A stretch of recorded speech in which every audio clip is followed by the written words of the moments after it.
is it a good practice to just focus on the face, the actual picture, just to focus on the face of Bhagavan? I would say yes, certainly. Namaste. Today we will talk about the Hindus worshipping idols. There are the religions which believe in one God and accept that nothing to be worshipped. Worshipped here we won't go with the little meaning of worship. That's different for in Hindu terms and the Western terms or the Abrahamic terms. So we will talk about worship means the reverence, to respect something for God or a very high and powerful thing which has created this world, which is in general terms actually. So we'll talk about in that sense to understand like Hinduism better. Why do Hindus they worship idols? A Hindu as a religion is how you improve upon the things which drag you behind, which drag the society behind, which creates and causes sorrows and bad things in societies, which harms the world, this earth, the humans, the animals, the nature, the environment, everything, including this whole universe, because we are part of this universe. And ultimately, we are a part of that Brahman. That's a Hindu way of thought process. So to be one with that, actually, the Hindus they think that we need to be united, to be in unison with this whole Brahman. Brahman is this whole and a lot of universes, whatever exists, whatever we can think about, like we see or we perceive, so everything is one. And Hindu way of thinking is that we need to be in unison with that Brahman, that oneness.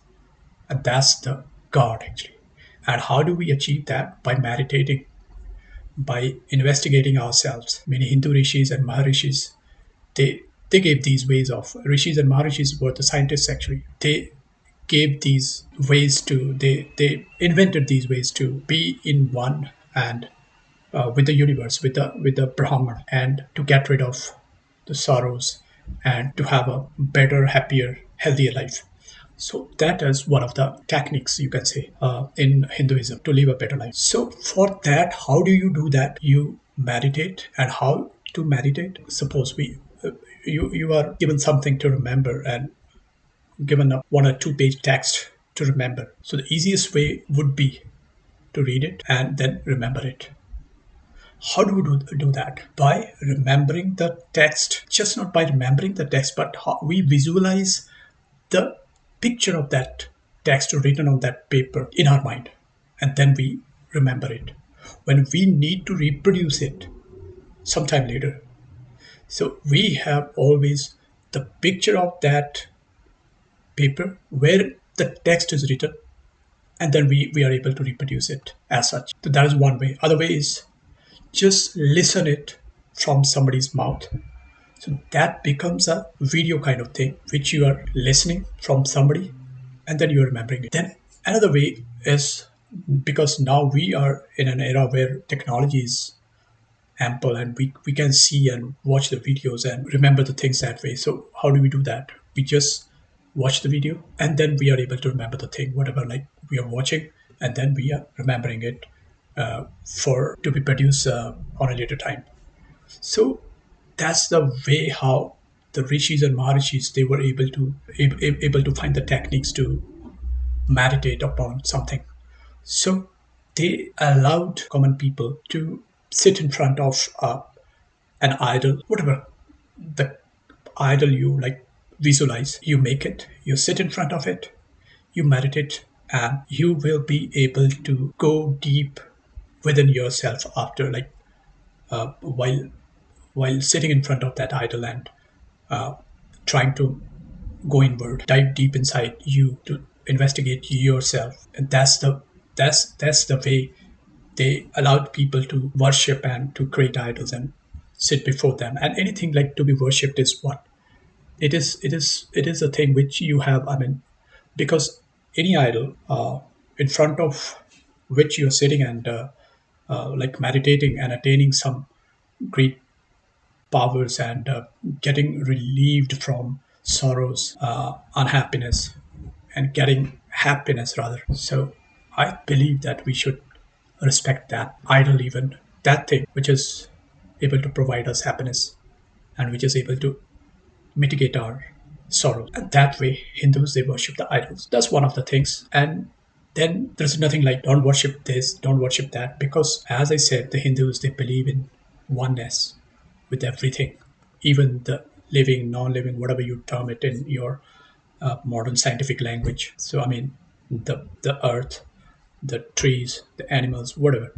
Everything is one, a part of that Brahman. So because we all are the manifestations, everything is a manifestation of that Brahman. So everything is one. And that way, Hindus don't have any prejudices against anything, because Hindus, they don't believe that there is somebody high up, sitting high up in the sky or at a corner of the universe or the middle of the many universes and then is controlling everything. Now, whoever it is, wherever it is, whatever it is, that great, powerful kind of person who somebody can name that as God is a part of you, or you are a part of it. So Hindus don't discriminate that way between anything. So that's why Hindus, they believe, they worship idols, they worship forms, they worship different things, whatever, whoever. Like it's our nature, as I said, that it's an eternal value.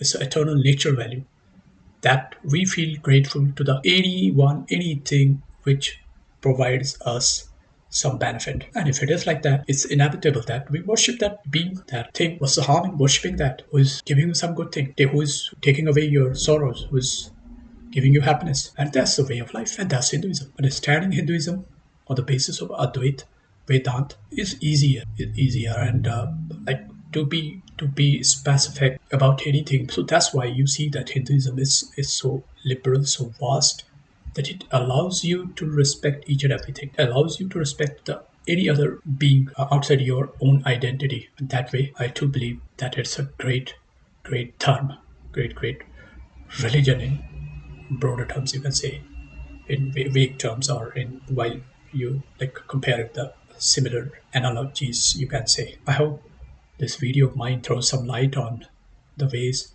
Hindus practice Hinduism, and how that way of Hinduism affects your societies, your lives. That is really wonderful.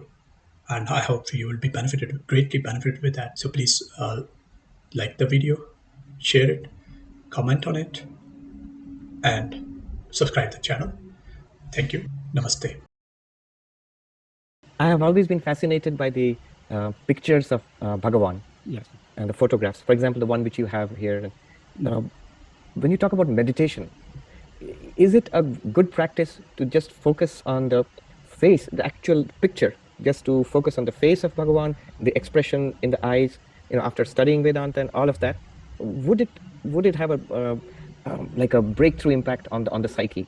I don't know if I can phrase this better. I would say yes, certainly, because we cannot look at the face of Bhagavan without remembering why did Lord Shiva appear in this particular name and form. It was for one purpose and one purpose alone, to teach this part of Atmavichara, to teach this part of looking within. So by looking at his eyes draw our attention back towards ourselves. Yes. Exactly the same. Bhagavan, there's a verse in Arunachala Patikam, verse 10, in which Bhagavan, how this thought of Arunachala, and what he says about thought of Arunachala is equally applicable to thought about him, meditating on him, because Bhagavan is Arunachala in human form, Arunachala is Bhagavan in hill form. They are one and the same.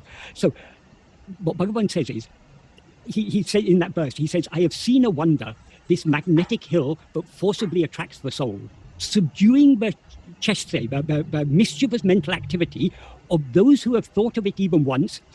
It subdues their mischievous activity. It draws them within to face itself, and thereby makes it motionless like itself. It draws it in to face itself for one. So itself for one implies but the drawing within, because ultimately the one is only, he's not talking about one thing meditating on another thing. We start off by meditating on the form of Arunachala, but that thought of Arunachala draws our attention back within to the one, because Arunachala is actually shining in our heart as eye. So by subduing our mischievous mental activity, he draws us back within to face himself as he actually is. Thereby he makes us motionless like himself, actual like himself, and he feeds upon that sweet soul, that ripened soul. He takes that ripened soul as Bali. as the sacrificial offering. And therefore he ends that verse, O souls, be saved by thinking of this great hill which shines in the heart as the destroyer of the soul. So what he says about Arunachala is equally applicable about him. The human form, yes. His human name and form has that power to turn our attention back within and to draw us within. He often used to say about grace, grace works both from inside and outside. From within it pulls within, from outside it pushes Within. So everything we experience in this life, all the blows and the joys and the sorrows of life, all these ultimately are pushing us within. And from within, he's pulling us within. Beautifully put, yes. Thank you. Right. Thank you so much, Samik. It's been a great joy to speak with you.